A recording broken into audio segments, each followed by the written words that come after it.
ಏನು ಹೇಳ್ಬೋದು ಅಂದರೆ ಜೀವನದಲ್ಲಿ ಸೊಸೈಟಿಯಲ್ಲಿ ಯಾರ್ಯಾರು ಏನೇನೋ ಮಾಡ್ತಿರ್ತಾರೆ, ನಾಲೆಡ್ಜ್ ಶೇರ್ ಆಗೋದಿಲ್ಲ. ಸೊ ಹಾಗಾಗಿ ಇದೊಂದು ಪ್ಲ್ಯಾಟ್ಫಾರ್ಮಲ್ಲಿ ಏನಾಗುತ್ತೆ, ಕೆಲವರು ಒಂದು ಏರಿಯಾದಲ್ಲಿ ಎಕ್ಸ್ಪರ್ಟ್ ಇರ್ತಾರೆ, ಇನ್ನೊಬ್ಬರು ಇನ್ನೊಂದು ಏರಿಯಾದಲ್ಲಿ ಎಕ್ಸ್ಪರ್ಟ್ ಇರ್ತಾರೆ. ಇಲ್ಲಿ ಬಂದಾಗ ಹೊಸ ಹೊಸ ವಿಚಾರಗಳನ್ನ ತಿಳ್ಕೊಳ್ಳೋದಕ್ಕೆ ಇದೊಂದು ಪ್ಲ್ಯಾಟ್ಫಾರ್ಮ್ ಕ್ರಿಯೇಟ್ ಆಗಿದೆ.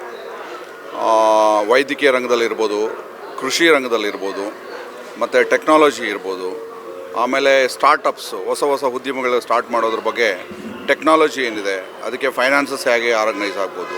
ಸೊ ಹಾಗಾಗಿ ಯುವ ಉದ್ಯಮಿಗಳು ಯಾರ್ಯಾರು ಬಿಗಿನರ್ಸ್ ಇರ್ತಾರೆ, ಅವರು ಆಲ್ರೆಡಿ ಎಸ್ಟಾಬ್ಲಿಷ್ ಆಗಿರೋರು ಇಲ್ಲಿ ಬರೋದ್ರಿಂದ ಅವರಿಂದ ನೋಡಿ ಕಲಿಯೋದಕ್ಕೆ ಇದೊಂದು ಒಳ್ಳೆ ಪ್ಲ್ಯಾಟ್ಫಾರ್ಮ್ ಅಂತ ಹೇಳ್ಬೋದು.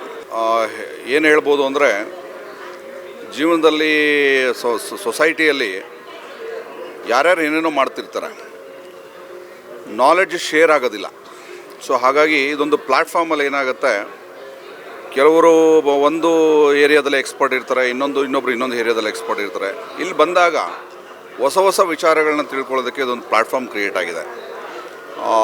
ವೈದ್ಯಕೀಯ ರಂಗದಲ್ಲಿರ್ಬೋದು, ಕೃಷಿ ರಂಗದಲ್ಲಿರ್ಬೋದು, ಮತ್ತು ಟೆಕ್ನಾಲಜಿ ಇರ್ಬೋದು, ಆಮೇಲೆ ಸ್ಟಾರ್ಟಪ್ಸು, ಹೊಸ ಹೊಸ ಉದ್ಯಮಗಳು ಸ್ಟಾರ್ಟ್ ಮಾಡೋದ್ರ ಬಗ್ಗೆ ಟೆಕ್ನಾಲಜಿ ಏನಿದೆ, ಅದಕ್ಕೆ ಫೈನಾನ್ಸಸ್ ಹೇಗೆ ಆರ್ಗನೈಸ್ ಆಗ್ಬೋದು.